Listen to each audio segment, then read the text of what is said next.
The Galaxy overhauled their back line with a second stunning addition. We're getting mixed reports as to Davante Adams' status for Monday Night Football, and are the Lakers actually capable of playing defense? Good morning. I'm James, and this is your daily dose of sports and snark for the greatest sports city in the world, Los Angeles. This is the faithful Angelenos morning report. Of course, by the time you see this, it's going to be the afternoon. I just got off the plane, finally back in the home office on December 25th, 2025. Merry Christmas to one and all, and thank you for following. Thank you for watching. We added a couple of new subscribers to the Angeleno Familia yesterday.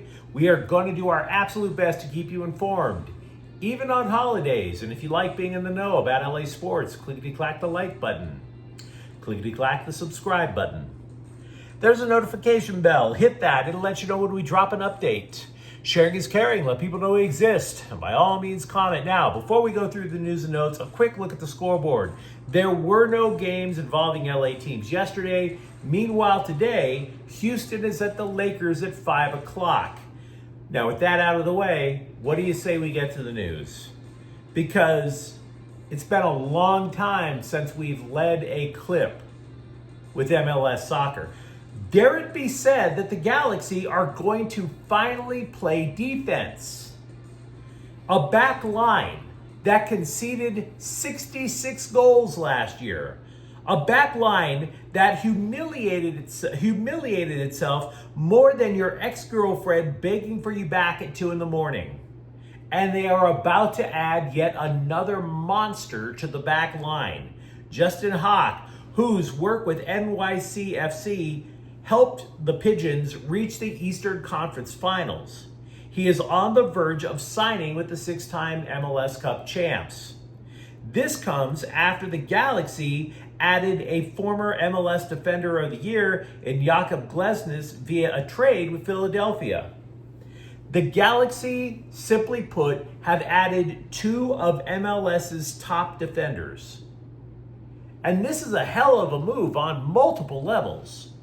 Aside from Hawk's credentials, the dude is only 24. That is 13 years younger than one of the Galaxy starters last year, Maya Yoshida.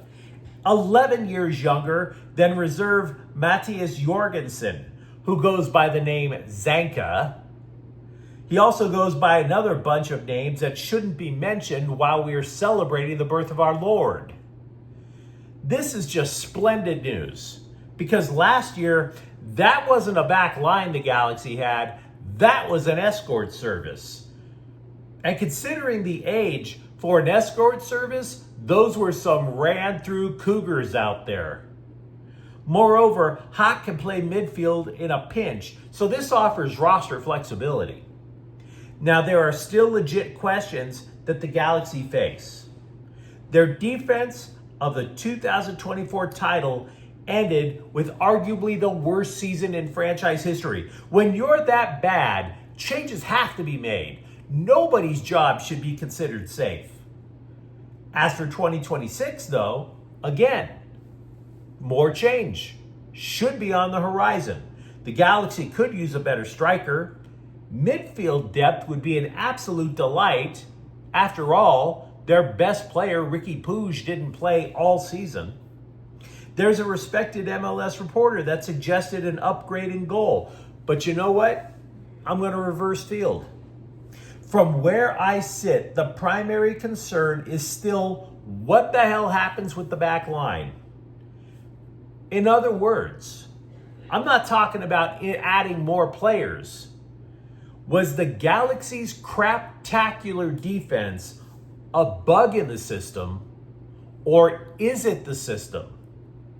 Because if we're learning anything by watching the Lakers play, to switch sports, and we'll talk about the Lakers defense in a few minutes. If we're learning anything by watching the Lakers, it's that the defense has to be consistent team-wide. There has to be a plan on offense, and there has to be a plan on defense. Does Galaxy manager Greg Vanney pay more to defense than just lip service? The Galaxy, at their best, overwhelm you with speed on the attack. That commitment to press up exposes the back line. So even if your center backs don't have osteoporosis, like Yoshida, like Zanka, you're exposing them, right? So take a moment and ask yourself, say that the new Galaxy center backs, that they don't become the MLS version of the 1986 Chicago Bears. Fine. We don't need them to post clean sheets all season long. But how many goals do the Galaxy have to cut from 66 in order to become a threat to win a 7th MLS Cup? Do you cut 20 of them? Do you cut half of them? And is Vanny actually capable of adjusting his approach to help this new back line get there? Because it's not just the players that you add, you have to put them in a position to succeed, or else you're just spinning your wheels. Is he capable of adjusting his approach? Or will he just say, look guys, we replaced those old geezers from last year, let the noobs just figure it out? But wait, there are more questions about the defense. What happens with Emiro Garces, who appeared to have quite a future ahead of him at center back? Does he get nudged out to the right or left? Right? Or for that matter, is he on the outs? Because now there's a glut of center backs with the Galaxy. At some point, cuts have to be made because you want to upgrade other areas of the roster. The Galaxy right now, let's not crap on these moves. The Galaxy right now are a better soccer team than they were at any point during the 2025 season. But that bar was set so low to the ground, Greg Gutfeld could hurdle it. So, better? Absolutely. More moves? Probably. But what about the plan for these new guys? If you're a Galaxy supporter, let me know what you think in the comments thread. There are mixed reports regarding Davante Adams' status for Monday night's game against Atlanta. Sean McVay continues to talk the most optimistic talk that ever optimismed, saying that the receiver and his wonky hamstring are making, quote, really good progress, unquote, this week. Now, this would make you think Adams could go on Monday night against the Falcons, but ESPN is like, nah. They reported that the Rams are leaning toward having Adams 100% for the playoffs. What that means is they would hold him back for the final 2 regular season games and just have him go full blast during the playoffs.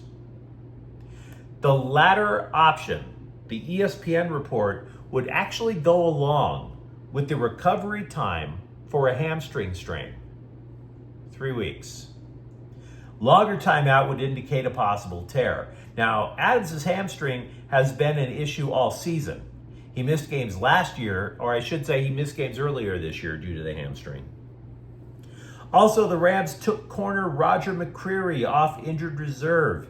He missed the last 4 games with a hip injury, which happened on the dude's first play as a Ram. Makes you wonder if the guy's going to get injured even sooner this time. Nobody's ever broken a hip during the national anthem before, right? We never want to fan the flames of hot trash trade rumors. So do not take the subject that I'm bringing up as a justification for this sticky, moist scuttlebutt. But The Athletic is reporting that inside the Lakers locker room, players do not think the answer to their defensive woes are on the roster. And by the way, there's at least one tacit admission from JJ Redick. He was asked if they had the type of players who could play like Dorian Finney-Smith or Jordan Goodwin. Redick's response, no. That's it. So Reddick then starts to discuss a lack of energy, saying that the team is stuck in the mud. Now, he knows his team better than I, but I'm not sure that's the case. Here's why. Finney Smith is a high IQ defender. He knows how to switch in rotation. He mans up at multiple positions. Goodwin, by the way, much the same type. Reddick said that there's a player on the team that didn't even know what a flood was. Now, for those of you guys who don't know what a flood is, that's when the defense overloads to the strong side of the court. Now, I'm not trying to oversimplify anything and just point the finger and say it's all JJ Reddick's fault. It's all the coach's fault. That's not true. That's not fair. The Athletic, meanwhile, used those examples to suggest that the Lakers should make a trade. I'm not saying that either. What I am saying, again, switch to another sport. Look at the Rams. When they rebuilt their roster about 2-3 seasons ago, they knew that they were going to get super young on defense. So they spent the first couple of days of practice teaching the newbies how to put on pads. They assumed that the new players knew nothing. And they even got Aaron Donald to sign in and say, yes, I will let them teach me how to put on pads to set the example for everybody else. Every fundamental was addressed during that Rams training camp, and the team, super young, still reached the playoffs. They broke it down that much. A common problem that many teams in every sport has is that they assume the rookies have been properly educated in college. And it doesn't turn out to be the case. I think coaches make a mistake when they assume that a younger player knows all the nuance and all the ins and outs of the game that they play. Yes, I am suggesting that maybe Reddick should take some time and break it down to where a second grader could understand what they're trying to accomplish. Because the dude can X and O. If you know how to shoot and if you know how to run a pick, you're golden on that side. Defense, it's an entirely different approach for obvious reasons. But you let me know what you think in the comments thread. Talk to me if you're a Galaxy fan. Are you optimistic now about 2026 after that trash 2025? For that matter, the Rams. Are you cool with Davante Adams sitting it out until the playoffs begin? And if you enjoyed this update, don't forget to subscribe to Faithful Angelenos. We're talking LA sports every single day. Thank you for watching. I'm James, and we'll be back tomorrow. Faithful Angelenos is a Kian Cortel Queso production. Take care.